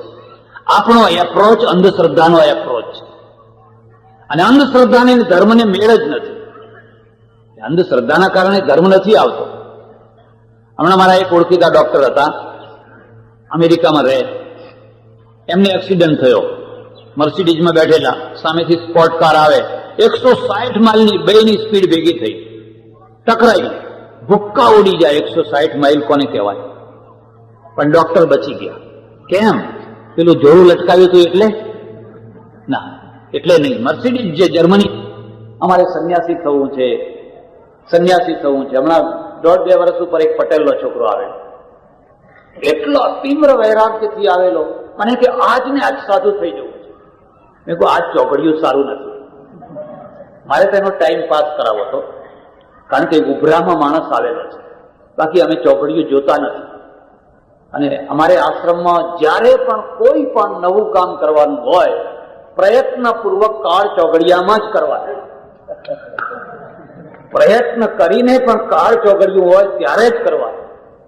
આજ સુધી મેં બધા કામ, દવાખાનાનું ઉદ્ઘાટન હોય કે કોઈ પણ હોય, જાણી કરીને કાળ ચોઘડિયામાં કર્યા છે. કારણ કે કાળ ભગવાનનું રૂપ છે. મહાકાળ, કાળ એ તો પરમેશ્વરનું રૂપ છે. તમારા મગજમાં બધી ભ્રમણાઓ ભરી દીધી. તમે જરાક તો વિચાર કરો કે 1.5 કલાકમાં આ વાતાવરણમાં એવું કેવું કેમિકલ બદલાઈ જાય છે કે શુભમાંથી કાળ થઈ જાય છે. એવું કયું રસાયણ આગુ પાછું થઈ જાય છે કે અચિંતાનું કઈનું કઈ થઈ જાય છે. આ બધું મગજમાંથી નીકળે. પેલા લોકો બહુ સુખી છે, ન્યુયોર્ક વાળા, લંડન વાળા, દર 3 મિનિટે પ્લેન ઉડે છે અને એમને ખબર જ નથી કયું કાળ ચોઘડિયું, કયું ફલાણું, એમને ખબર જ નથી. બેગ લઈને બેસી જાય છે. અને અહીં તો 8 દિવસથી ફડફડાટ થાય છે. હા, તે દિવસે સામે કાળ છે, તો પહેલા પસ્તાણું કર્યા હોય. મારે આશ્રમમાં આવે મૂકવા, આ થેલી મૂકજો. મેં તું કેમ? એમ કે જે દિવસે ધર્મ નથી, આ ભ્રાંતિ છે. ધર્મ તો એ છે કે તમને તદેવ લગ્નમ સુદિનમ તદેવ તારા બલમ ચંદ્ર બલમ તદેવ લક્ષ્મી પતે તે વિયુગમ સ્મરામી. ઈશ્વરનું સ્મરણ કરો અને કામ કરો. ફક્ત એ છે. કોઈ વાર ના એ થાય તો ચોઘડિયા જોનારા, જેણે રામના રાજ્યાભિષેકનું ચોઘડિયું કાઢ્યું હશે, એ કોઈ જેવા તેવા તો નહીં જ હોય. હે, થયો રાજ્યાભિષેક? અને આ દિલ્હીમાં અને ગાંધીનગરમાં ચોઘડિયા કાઢનારા એટલા ભેગા થયા છે કે એ ચોઘડિયા કાઢીને આપે છે ને ઉથલાય છે. ચોઘડિયા કાઢીને આપે છે ને ઉથલાય છે. જરાક તો વિચાર કરો, અંગ્રેજોએ દુનિયા ઉપર રાજ્ય કર્યું, કયા ચોઘડિયે રાજ્ય? એમણે કદી એ વાતનો વિચાર કર્યો? એટલે તમે 2 પૈસે સુખી હો. મેં એને કહ્યું, રે હમણાં જરા ચોઘડિયું સારું આવે ને, મારા પુસ્તકો વાંચ, મારા સાથે કાર્યક્રમમાં ચાલ રોજ. હું જ્યાં જાઉં ત્યાં હું એને લઈ જાઉં. 10 દિવસ થયા. 10મા દિવસે આવીને મને કે, બાપજી હવે મારે સંન્યાસ નથી લેવો. મેં કહ્યું, મને ખબર જ હતી, પણ જો મેં તને પહેલા દિવસે કહ્યું હોત કે હું તને સંન્યાસ નહીં આપું તો તું અહીંથી ચાલ્યો ગયો હોત. અને બીજી જગ્યાએ તો કાતર લઈને તૈયાર જ બેઠા છે ચોટી કાપવા માટે કે કોઈ આવે એટલે એને છોડવો છે. જા, ઘેર જા. તારે 55 વીઘા જમીન છે. તારો બાપ તારી રાહ જોતો હશે. તારી માની સેવા કર, 2 પૈસા કમા. એમાંથી અડધો પૈસો કોઈ હાઈસ્કૂલમાં આપજે, કોઈ લાઇબ્રેરીમાં આપજે, કોઈ ગરીબને આપજે, અને ખુમારીપૂર્વકનું જીવન જીવ. જા, ઘેરે જા. જો અમારા ચક્કરમાં ચડ્યો તો અહીં કોટે ઘૂઘરો બાંધીને હાથમાં ખપ્પર આપીને આહલેખ કરતો કરી મૂકશું. આખી જિંદગી લોટ માગતો થઈ જઈશ. ઘેર જા પાછો. એટલે 2 પૈસા કમાવા જ. તમારું સારું મકાન હોય, તમારી પાસે સારું વાહન હોય, તમારા કપડાં સારા હોય, તમારા બાળકો સારા કપડાં પહેરીને ફરતા હોય, એને આધ્યાત્મિકતાને કોઈ વિરોધ નથી. આ બીજી વાત છે. અને એના માટે અર્થતંત્ર છે. આજે રોજી મળે છે, બધાને મળે છે. નથી રોજી કોને મળતી? નસીબ કોના ફૂટ્યા 40 વર્ષમાં? જેમણે બીએડ કર્યું. કડીઓ ના મળે, સુથાર ના મળે, કામવાળી ના મળે, મજૂર ના મળે. બસ તમારે એક જાહેર ખબર આપો કે એક ક્લાર્ક જોઈએ છે કે એક શિક્ષક જોઈએ છે, બસ લાઈન અરજીની લાઈન ગઈ. તમે બીએ થયા, બીકોમ થયા, બીએડ કર્યું, હવે એડવર્ટાઇઝો વાંચ્યા જ કરો, ઇન્ટરવ્યુ આપ્યા જ કરો. અને હું ઘણી વાર પેપરવાળાને કહું છું, ભાઈ તમે રોજ બાજરીના ભાવ, ઘઉંના ભાવ, સોનાના ભાવ, શેરના ભાવ બધું કરો છો, ત્યારે ઓછામાં ઓછું સાબરકાંઠામાં શિક્ષક થવાના આટલા ભાવ, મહેસાણામાં શિક્ષક થવાના આટલા ભાવ, એ ભાવે ભેગા ભેગા છાપો ને. ફલાણા તાલુકામાં આટલા ભાવ ચાલે છે, ફલાણા તાલુકામાં આટલા ભાવ ચાલે છે. એટલે આ બેકાર માણસોને ખબર તો પડે. એક તરફથી બેકારી છે ને બીજી તરફથી ઇન્ટરવ્યુમાં પૈસા જાય છે અને રખડી રખડીને થાકે છે. અને પછી 5 વર્ષ પછી જુઓ એના પગ મણમણના થઈ ગયા છે. હું અમેરિકામાં એક ભાઈના ત્યાં ઉતરેલો, પટેલ જ હતા, અમારે ચરોતરના.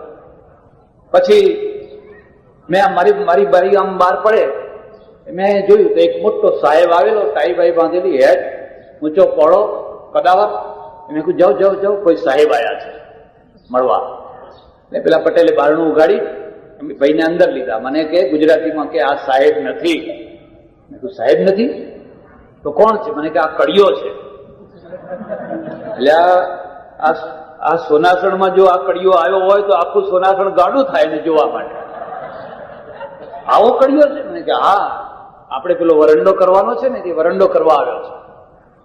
અને મેં જોયું હાથમાં પગમાં એને પેલા રબડના મોજા પહેર્યા, એનું સાધન લીધું અને એકલો, કોઈ મજૂર નહીં, કશું નહીં, એકલો ફટફટ ફટફટ ફટફટ કામ કરવા લાગ્યો.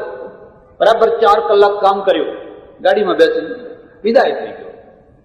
મને કે તમને ખબર છે આ 4 કલાકમાં એ કેટલું કમાયો? મેં કહ્યું ના.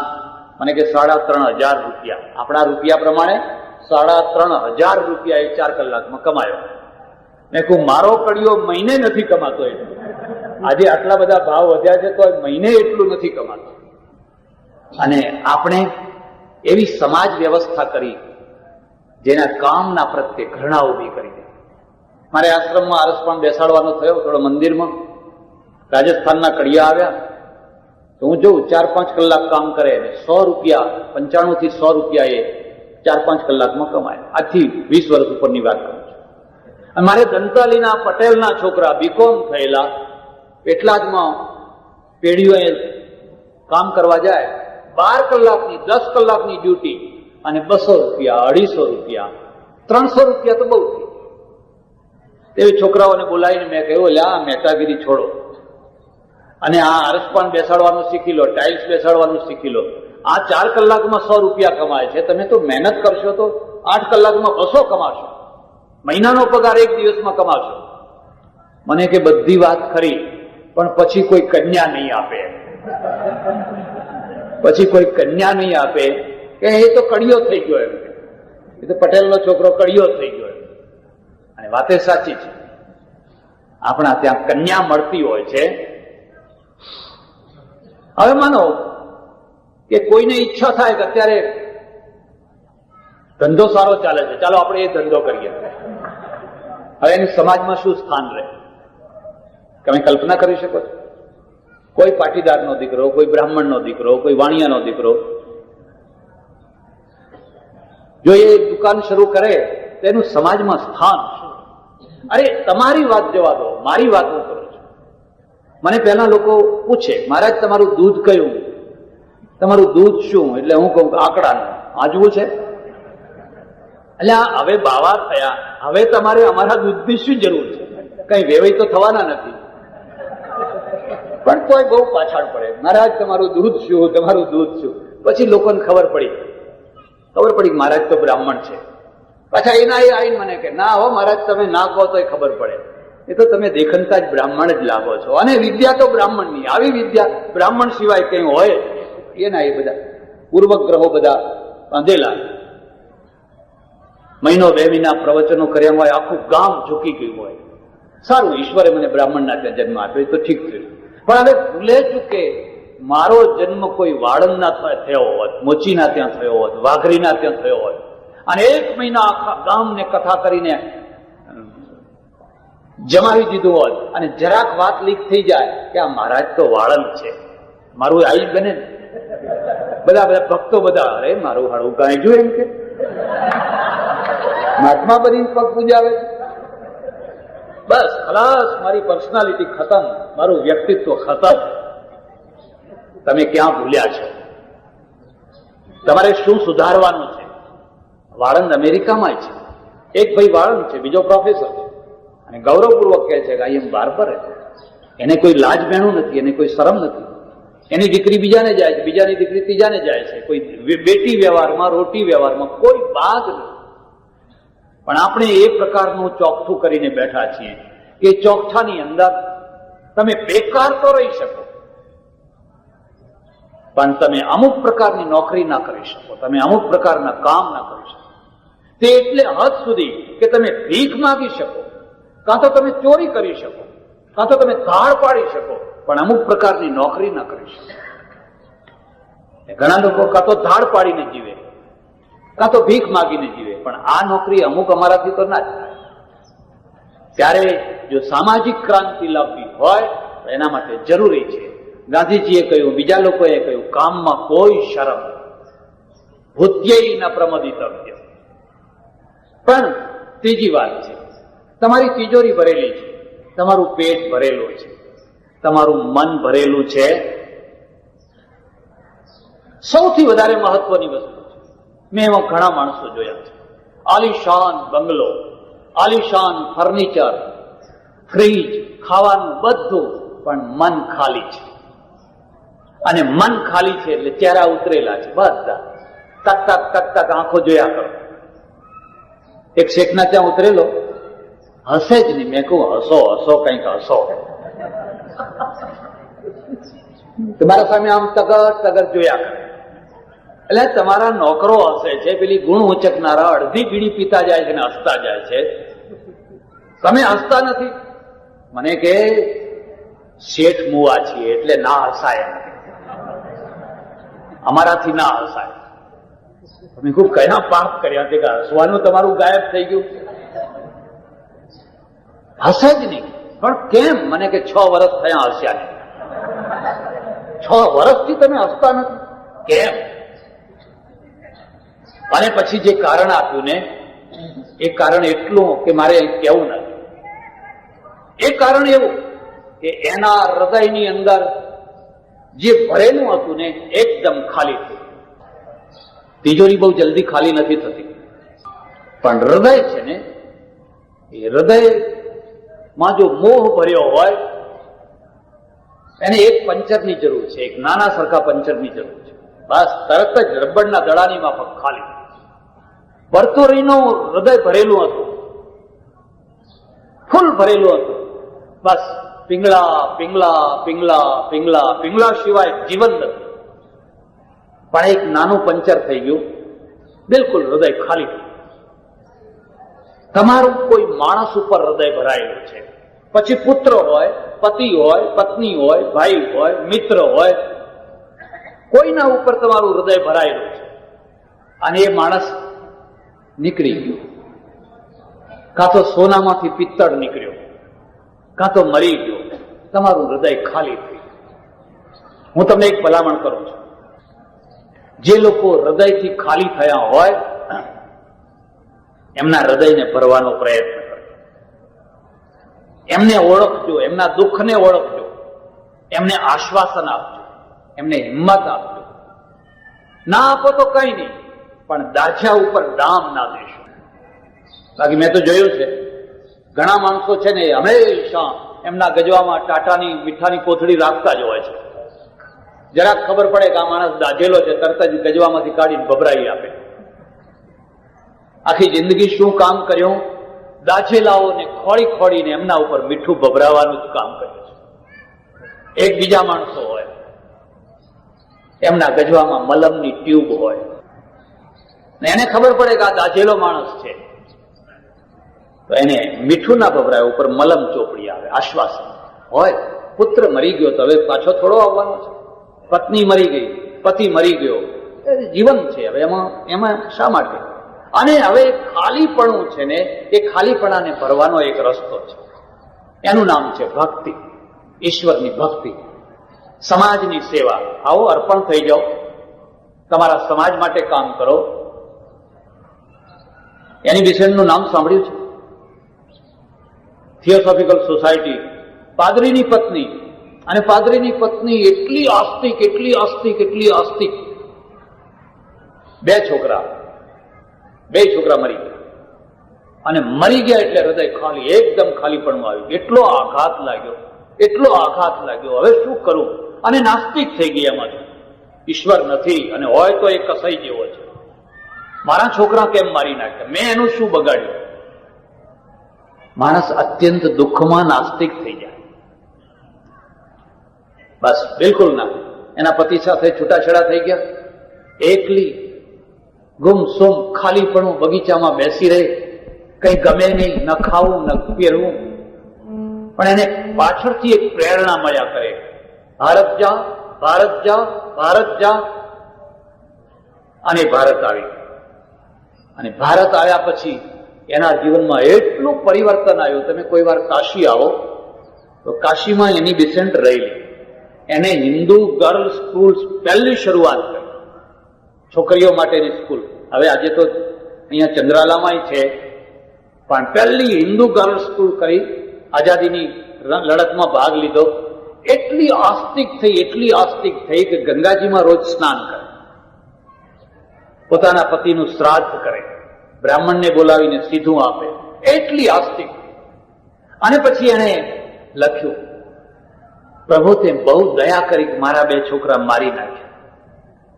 જો એ બે છોકરા જીવતા હોત તો એની ખાલી બે છોકરાની જ મા બની હોત. બાળો ત્યાં ધો, પોતાના છોકરાના ધો, બહુ આનંદ આવે બાળો. પણ એની ને હજારો છોકરાની મા બનાવી દીધી, એટલે આ બે છોકરા તે ખેંચી ગયા. જો એ બે છોકરાનો મોહ ના તૂટ્યો હોત તો એ હજારો છોકરાની મા ના બની શકે. તમારું હૃદય ખાલી છે, તમને કોઈ આઘાત લાગ્યો છે, તમને કોઈ વેદના થઈ છે, હવે ગુમસુમ બેસી રહેવાનો કોઈ અર્થ નથી. આવો નવી દિશા ખોલો. સમાજનો પ્રેમ, દેશનો પ્રેમ, ઈશ્વરનો પ્રેમ, એવું કંઈક કામ કરો તમારું હૃદય ભરેલું રહે. આ ત્રીજી વસ્તુ. ચોથી વસ્તુ જ્ઞાન છે, મસ્તિષ્ક ભરેલો. મને ભુરાભાઈએ વાત કરી, મને કે 25 વર્ષ પહેલા આ ગામમાં હાઈસ્કૂલ નહીં. લોકોને કહ્યું ભાઈ હાઈસ્કૂલ કરો. ક્યાં હતી સ્કૂલો, ક્યાં હતી? અને આ 25 વર્ષ હાઈસ્કૂલ, જયારે આજે એની રજત જયંતિ ઉજવે છે, ત્યારે એ 25 વર્ષ નકામા નથી ગયા. તમે સહેજ જરા ગણિત મૂકો કે 25 વર્ષથી આ હાઈસ્કૂલ ના હોત તો જે તમારે ત્યાંથી ડોક્ટરો નીકળ્યા, વકીલો નીકળ્યા, ઉદ્યોગપતિઓ નીકળ્યા, પ્રોફેસરો નીકળ્યા, 25 વર્ષમાં કેટલી પેઢીઓ નીકળી હશે, કેટલાય લોકો નીકળ્યા હશે, એ ના નીકળી શક્યા હોય. 25 વર્ષ પહેલાનો જે સમાજ હતો, 50 વર્ષ પહેલાનો જે સમાજ હતો, બે બળદ હોય, બે ભેંસો હોય, ખેતર, કોદાળી, પાવડો, પાઘડી બાંધેલી હોય, કોઈ ઊભું ના રહેવા દે, કોઈ ઓફિસર વાત ના કરે. આ ગામમાં બે પોલીસ આવ્યા હોય, બે સિપાહી આવ્યા હોય તો આખું ગામ થથરી ઉઠે. એ 25 વર્ષ 50 વર્ષ પહેલાનું. આજે તમે કેટલી ઊંચી પોસ્ટો પર ગયા, આના કારણે. એટલે આ તપ છે, આ ચાર ભરવાની વસ્તુ છે. આપણે તો ખેતી તો હતી જ, પણ મણ વાવો અને 5 મણ લણો એવી ખેતી હતી. આજે બદલાઈ ગયું આ 40 વર્ષમાં. આજે મણ નહીં વાવવાનું, 2.5 કિલો વાવો અને 50 મણ લો. અમારે આશ્રમના જ 2 ખેતર છે. 1000 રૂપિયામાં કોઈ રાખવા તૈયાર નથી. મેં જયારે આશ્રમ રાખ્યો ત્યારે આજે એ જમીન 1 લાખ રૂપિયા વીઘો છે. એમાં 2.5 કિલો વાવો અને 50 મણ લો. એ 2.5 કિલોમાંથી 50 મણ ઉત્પન્ન થયું કેવી રીતે? પણ માત્ર 2.5 કિલો વાવીને 50 મણ લો એટલું જ પૂરતું નથી. એનો પૂરક ધંધો છે દૂધનો. પરદેશમાં અને આ દેશમાં આટલો ફરક છે. પરદેશમાં ફાર્મર છે એ જ પશુપાલન કરે છે. ખેડૂત અને પશુપાલક બે એક છે. ભારતમાં જરા જુદું છે. પશુપાલન કરનારો વર્ગ જુદો, ખેતી કરનારો વર્ગ જુદો. જે પશુપાલન કરનારો વર્ગ છે એની પાસે જમીન નથી, એટલે એ એના પશુઓ છે એ આ જમીન ઉપર ને પાવે છે, એટલે બેયને સંઘર્ષ થાય છે, માથા ફોડે છે. તમને કદાચ ખબર હોય કે ન હોય, ગુજરાતમાં 1,75,00,000 ઢોરા છે. 1,75,00,000 ઢોરા ગુજરાતમાં છે. ગુજરાતને ખેતી અને દૂધ માટે ખરેખર 50 લાખ ઢોરાની જરૂર છે. સારી ઓલાદના 50 લાખ ઢોરા હોય તો તમારી ખેતી અને તમારું દૂધ મબલક થઈ જાય. આ હિસાબે તમારી પાસે 1 કરોડથી વધારાના ઢોરા છે. મેં સંદેશમાં 2 લેખ લખ્યા. કેટલાક લોકો બહુ દુઃખી થયા, મને કે તમારે કતલખાને મોકલવા છે. મેં કહ્યું ના, એ તો શક્ય જ નથી. આ દેશમાં આપણા પોતાના વિચારો છે, આપણી પોતાની માન્યતાઓ છે, પણ તમારી પાસે પ્લાન તો છે કે નહીં? એક પ્લાન તો બનાવી શકાય કે નહીં? મારે ત્યાં દંતાલીમાં ભરવાડ છે, કાઠિયાવાડનો, 4-5 ઘર છે. મેં એમને પૂછ્યું તમારે કેટલી ગાયો છે? મને કે 200 ગાયો છે. એમાં દોવા કેટલી દે છે? 30-35. 30-35 ગાયોનું દૂધ કેટલું થાય છે? 50 લીટર. 35 ગાયો 50 લીટર દૂધ આપે છે, અને એમાં 165 દૂધ વિનાના ઢોરા છે. મારે આશ્રમમાં મેં શંકર ગાય, પહેલા દેશી ગાયો રાખેલી, પછી શંકર ગાય રાખી. એક ગાય 1 ટંકનું 10 લીટર દૂધ આપે છે, 2 ટંકનું 20 લીટર આપે છે. 50 લીટર દૂધ માટે 5 ગાયો પર્યાપ્ત છે. હવે આ 5 ગાયો ને પેલી 35 ગાયો, આ 5 ગાયો રાખો ને પેલી 35 રાખો, આ 35 ગાયો લીટર દૂધ આપનારી છે. અહીં પેલાના ખેતરમાં, પેલાના ખેતરમાં, પેલાના ખેતરમાં, આમ તેમ મોઢા ભરે, એને પૂરતું ખાવાનું ના મળે, પૂરું દૂધ નહીં. એ દુબળી, આ એ દુબળા, છોકરા અભણ, કોઈનો વિકાસ નહીં. મારા એક ઓળખીતા પટેલ છે, ડોક્ટર. એ ડોક્ટરી કરે છે ને સાથે સાઈડ બિઝનેસ તરીકે ગૌશાળા કરે છે. હું એમની ગૌશાળા જોવા ગયો, એક ગાય મસ્ત પરદેશી ગાય જેવી, અને એનો પોતાનો સાંડ, જટાયુ સાંડ પોતાનું. મને કે બાપજી 12 રબારીઓ નોકર રાખેલા છે, અને આ 10 વીઘા જમીન છે એ આના ઘાસચારા માટે રાખેલી છે. દર વર્ષે આમાંથી 2 લાખ રૂપિયાનો ચોખ્ખો નફો મને મળે છે. એના ઉપર ટેક્સ નથી લાગતો. આમાં આ ગાયો ઉપર કદી દુષ્કાળ નથી પડતો, કારણ કે રોજનું 20 લીટર દૂધ આપે એટલે 80 રૂપિયા કમાય, અને 80 રૂપિયા કમાય એમાંથી 40નું એને ખવડાવો તો બાકીના 40 તમને બચ્યા. તમે મહેસાણા જિલ્લામાં જાઓ, અમારે ચડોતરમાં આવો, 2-3 ગાયો રાખીને કેટલા ઘરો એમાં આજીવિકા ચલાવે છે. ખેતી હવે ગૌણ થઈ ગઈ, ખેતીની આવક ગૌણ થઈ ગઈ, દૂધની આવક મુખ્ય થઈ ગઈ. 40 લીટર લઈને જાય અને પૈસા લઈને આવે ને રોજે રોજના પૈસાની છૂટ થઈ ગઈ. આ બધી શ્વેત ક્રાંતિ, ખેતીની સાથેનો આ પૂરક ધંધો, અને આ પૂરક ધંધાના કારણે લોકો લીલા થયા. મને હમણાં થોડા દિવસ પહેલા એક ગામમાં જવાનું થયેલું, દૂધ મંડળીના પ્રસંગે જાણવા મળ્યું, એ એકલું ગામ 200 ઘરનું નાનું સરખું ગામ છે, બાબાપુરા કે એવું કંઈક ગામ છે. એ ગામ દર વર્ષે 1 કરોડ રૂપિયાનું દૂધ વેચે છે. 1 કરોડ રૂપિયાનું.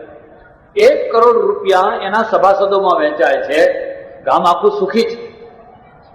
એમ તમારી દૂધ મંડળી 25 વર્ષ ઉપર શરૂ થઈ. આજે તો આ બધું ઘણું એનાથી લાભ થયો હશે, પણ આ આખા અર્થતંત્રને સમજો. જો તમારે એક સ્વમાનપૂર્વક વાળી પ્રજા થવી હોય, તમારા બાળકોને સારી કેલેરી આપવી હોય, પણ એમાં પછી એક દુઃખની વાત આવીને ઉભી રહી. પહેલા આ ગામમાં દૂધ મળતું, રાત્રે મળતું, દિવસે મળતું, જ્યારે જુઓ ત્યારે. હવે નહીં, હવે પવાલી નિતારી આપી દેવાની. હું ઘણી વાર બહેનોને કહું, તમારા ઘરમાં દૂધ છે તો તમે તમારા છોકરા માટે દૂધ રાખો ને. તો કે ના, દૂધ મંડળીમાં આપીએ છીએ. હવે દૂધ મંડળીનું દૂધ ક્યાં જશે? મુંબઈ જશે, કલકત્તા જશે, દિલ્હી જશે, ફોરેન જશે. તો પછી તમારા છોકરા શું પીશે? કે અમારા છોકરા દવા પીશે.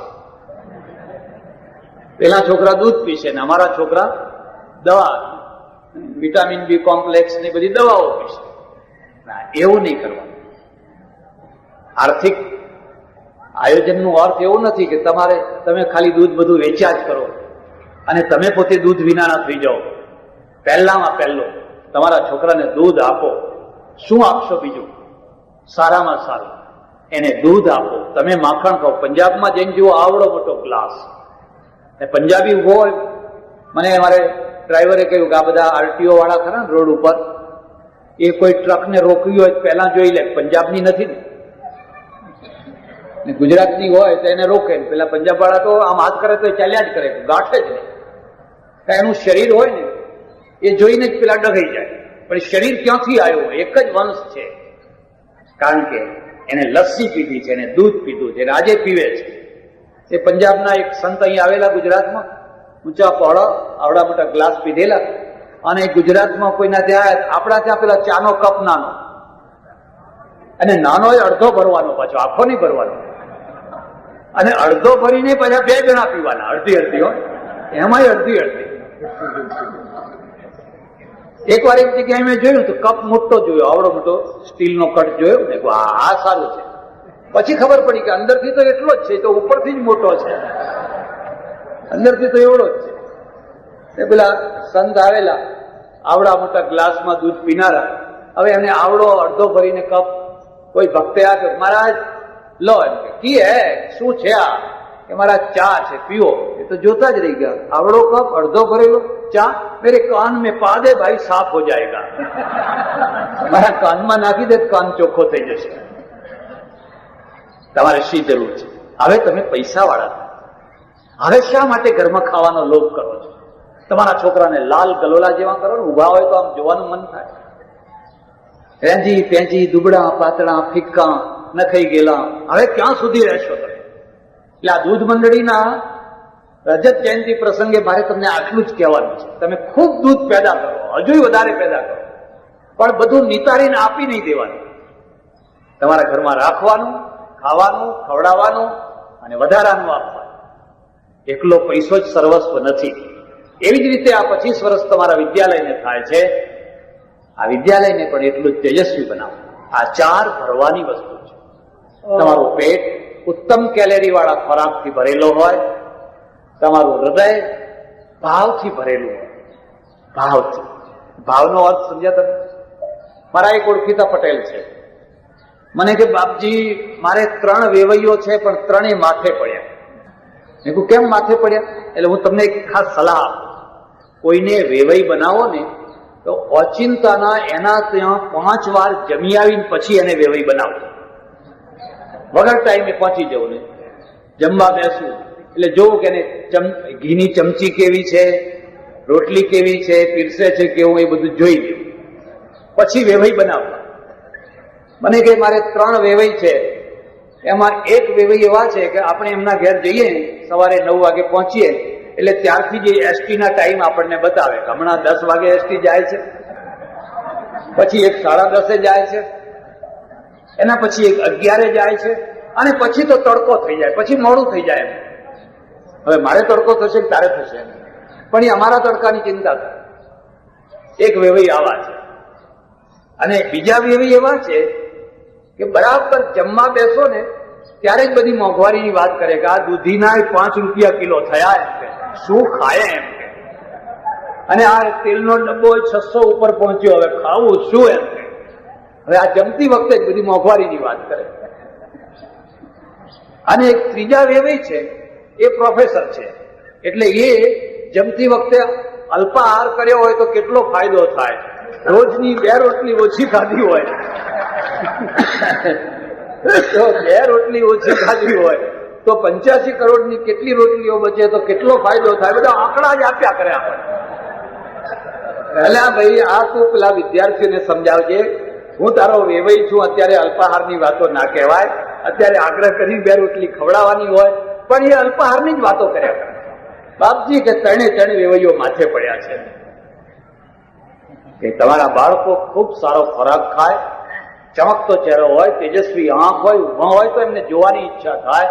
અને એનું મસ્તિષ્ક જ્ઞાનથી ભરેલું હોય. એમાં આઈન્સ્ટાઈન બેઠો હોય, એમાં વ્યાસ બેઠો હોય, કણાદ બેઠો હોય, કપિલ બેઠો હોય.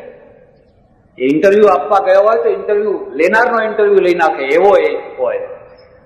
આ શક્ય છે, અશક્ય નથી. જરૂર છે માત્ર તમારા સંકલ્પ, માત્ર તમારા આદર્શની તમે એકવાર મનમાં નક્કી કરો એટલે બધું બરાબર છે.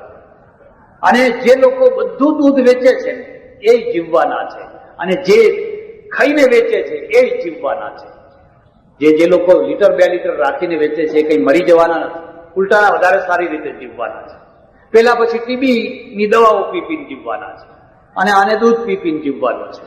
એટલે સજ્જનો, આજના બે પ્રસંગે હું પરમેશ્વરને પ્રાર્થના કરું, ગામમાં સંપ રહે, કોઈ કોમવાદ ના થાય, સૌ હળીમળીને રહે, એકબીજાના પૂરક બને, અને આ બંને સંસ્થાઓ ફળે ફૂલે અને વિકસે એવી અંતરથી પરમેશ્વરને પ્રાર્થના.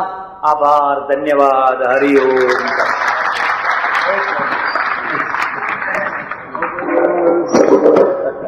ધર્મ છે સમય પ્રમાણે, એની વ્યાખ્યા પ્રમાણે જયારે એનો ફોટોગ્રાફ લેવામાં આવ્યો છે ત્યારે આ જુદા જુદા લેવામાં આવ્યો છે. આપણે ત્યાં મોટા ભાગે ધર્મને ક્લોઝઅપમાં ફોટોગ્રાફી કરવામાં આવે છે. પછી એ જૈન હોય, બૌદ્ધ હોય કે ઉત્તરવર્તી હિન્દુ ધર્મ હોય. ઉત્તરવર્તી એટલા માટે કે ઋષિ યુગને અને ઉત્તર યુગને હું બહુ મોટો ડિફરન્સ માનું છું. ઉત્તરવર્તી હિન્દુ ધર્મ છે એમાં પણ વ્યક્તિને ક્લોઝઅપ કરવામાં આવ્યો છે. તું, તારો મોક્ષ, તારો આત્મા. એમાં ધર્મ એકમાત્ર વ્યક્તિને ફોકસ કરે છે, એક વ્યક્તિને. તારી આજુબાજુના માણસો, તારી મા, પિતા, પત્ની, બાળકો, ફલાણું ફલાણું ફલાણું, એ બધાને ચિત્રમાં લેવાની જરૂર નથી. સૌ સૌના કર્મ ભોગવશે, સૌ સૌની રીતે જીવશે. પણ તું 84 લાખ યોનિઓ ભટક્યા પછી માંડ જે આ મનુષ્યનો દેહ મળ્યો છે, માત્ર તારા આત્માના ઉદ્ધાર માટે મળેલો છે. તું તારા પોતાના આત્માનું કલ્યાણ કરી લે. એટલે ધર્મ છે એને ફોકસ કર્યું એક વ્યક્તિ ઉપર, માત્ર વ્યક્તિ ઉપર, અને એનું પરિણામ એ આવ્યું કે આપણે મોટા ભાગે ધર્મના માર્ગને વ્યક્તિનો માર્ગ બનાવ્યો. ઇસ્લામે જે સમૂહનો માર્ગ બનાવ્યો, ક્રિશ્ચિયાનિટીએ જે વધારે પડતો સમૂહનો માર્ગ બનાવ્યો, એની જગ્યાએ આપણે એક વ્યક્તિને માર્ગ બનાવ્યો. તમે જોશો કેટલીક વાર ફોકસ કરતા કરતા, માનો કે તમે જાનમાં ગયા છો, તો પેલો જે ફોકસ કરનારો છે, ફોટોગ્રાફ છે, એ તો વર અને કન્યા ઉપર જ એનો કેમેરો માંડ્યા કરતા હોય છે. કારણ કે એ જ મુખ્ય છે. તમને નવાઈ લાગશે, એકવાર આફ્રિકામાં એક બહુ મોટા ધર્મગુરુ આવ્યા, એક સંપ્રદાય, નામ નહીં લઉં. બન્યું એવું કે પરદેશમાં આવ્યા એટલે એમણે કોટ પાટલું પહેરી લીધું.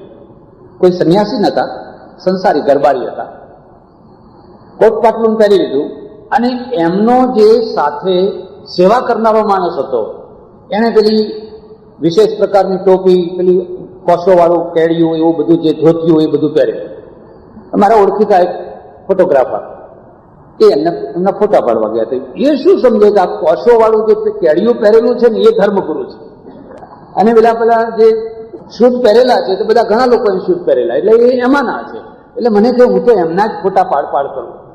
પછી એક માણસને લાઈટ થઈ, એ મારી પાસે આવ્યો, મને કે આ જે પોશો વાળું કેડિયું પહેરેલું છે ને એ ગુરુ નથી, એ તો સેવક છે, ચાકર છે, પાણી પીવડાવનારો ચાકર છે. તમે એના ફોટા પાડ શું કરો છો? ફોટા તો આમના પાડવાના છે. ઓ, આ તો 4 રોલ ખતમ કરી નાખ્યા એમ. 4 રોલ તો આમ ખતમ થઈ ગયા. મોટા ભાગે આવે છે ત્યારે હવે આખી જાનમાં કે આખા વરઘોડામાં એવી કોઈ જગ્યાએ કેટલીક વાર ફોટોગ્રાફર છે ને એ એક એવી જગ્યાએ એનો ફોકસ લઈ જતો હોય છે જ્યાં કોઈનું ધ્યાન ના જાય. આટલી સભા હોય, કોઈ ઊંઘતું હોય, કોઈ વાતો કરતું હોય, કોઈ આમ કાનમાં ખણતું હોય, કોઈ નાક ખણતું હોય, અને પેલો ફોટોગ્રાફી કરી, એને ખબર ના હોય, કોઈ બગાસો ખાતું હોય. પછી જયારે એ જુએ ત્યારે કહે મારો આવો ફોટો આવ્યો. એવી ફોટોગ્રાફી કોઈ વાર ભિખારીના તરફ પણ જાય ખરી, હળધૂત થયેલા માણસો તરફ પણ એવી ફોટોગ્રાફી જાય ખરી, ગઈ ખરી. બુદ્ધને જોજો, ભોરણી ભરનિદ્રામાં શ્રાવસ્તી નગરી હતી. તમે કવિતા સાંભળી, વાંચી? અને આખી નગરી છે, શ્રાવસ્તી નગરી, એ સમયની સંસ્કારી નગરી, એ સમયની સમૃદ્ધ નગરી, એ સમયનું એક કલ્ચર જેમાં હતું. અને બુદ્ધ સવારના પહોરમાં, હજુ સૂર્યોદય બરાબર થયો નતો અને નીકળી પડ્યા. દાન આપો, ભિક્ષા આપો, ભિક્ષા આપો, બુદ્ધના નામે ભિક્ષાની બૂમકો નભે ચડી. કોઈ દિવસ મેં માગ્યું નથી, આજ હું તમારી પાસે માગું છું, આપો આપો આપો. અને ગૃહિણીઓએ હાર કાઢી કાઢીને આપવા માંડ્યા, નગર શેઠોએ વીંટીઓ કાઢી કાઢીને હીરાની આપવા માંડ્યા. બુદ્ધ પાત્રમાં લઈને ખાલી કરતા જાય છે, પાત્રમાં લઈને ખાલી કરતા જાય છે. લોકોને નવાઈ લાગે છે, કોઈની વસ્તુ નથી ગ્રહણ કરતા. આખી નગરી પાર કરીને પેલા બીજા દરવાજે નીકળ્યા, એક ખંડેર જેવો દરવાજો, અને ખંડેર દરવાજામાં જ્યાં ચામાચીડિયા અને કબૂતરોનો વાસ છે, ત્યાં ગામની એક ભિખારણ રહે છે. કોઈ ગરીબ, કોઈ શેઠાણીએ, કોઈ દયાળુ બેને એને મહિનાઓ પહેલા ઉતરેલી સાડી આપેલી, એ પહેરી છે, ને પહેર્યા પછી એ ધોઈ નથી શકતી. કારણ કે ધોવે ત્યારે બદલવાનું હોય તો ધોવે ને, એની પાસે બદલવાનું વસ્ત્ર નથી. એક જ સાડી એને પહેરેલી છે, અને એ કહે છે, ભગવાન ઉભા રહો, તમે બધાનું લીધું તો મારું પણ કંઈક લેતા જાઓ. ધીરે રહીને દિવાલની પાછળ જાય છે, સાડીને ઉકેલે છે, અડધી સાડીથી શરીર ઢાંકે છે, અડધી સાડી છે એને ચીરે છે, અને લાંબો હાથ કરી અને કહે છે, આટલું મારું લેતા જાઓ. બુદ્ધે એ સાડીને ચીવર બનાવીને માથે ઓઢી લીધી, એ સાડીને ચીવર બનાવી દીધું, અને પોતાના શરીર ઉપર જેમ કોઈ શાલ ઓઢાડી હોય એવી રીતે ઓઢાડી દીધું. તમે જોયું ધર્મગુરુએ ક્યાં ફોટોગ્રાફી કરી? કોઈ નગર શેઠના ઉપર નહીં, કોઈ ચક્રવર્તી રાજાના ઉપર નહીં, એક ભિખારણના ઉપર ફોટોગ્રાફી કરી. અને ભિખારણ અમર થઈ ગઈ કે બુદ્ધે જોયું ઉદારતાની વૃત્તિ, દાનની વૃત્તિ માત્ર પૈસાદારોના અંદર જ નથી રહેતી. દાન તો દાનમ દરિદ્રસ્ય યુનામ તપઃ. એક ભિખારી નીકળે ત્યારે એનું દાન દીપી ઉઠતું હોય છે. પણ આવી ફોટોગ્રાફી આપણા ત્યાં બહુ ના થઈ. એનું પરિણામ એ આવ્યું કે સમાજના પ્રશ્નો જ્યાં ને ત્યાં રહી ગયા. આપણે પાછું વાળીને જોયું નહીં કે સમાજ ક્યાં પડ્યો છે, સમાજના પ્રશ્નો ક્યાં અટવાયા છે, એ તરફ બહુ ધ્યાન ના.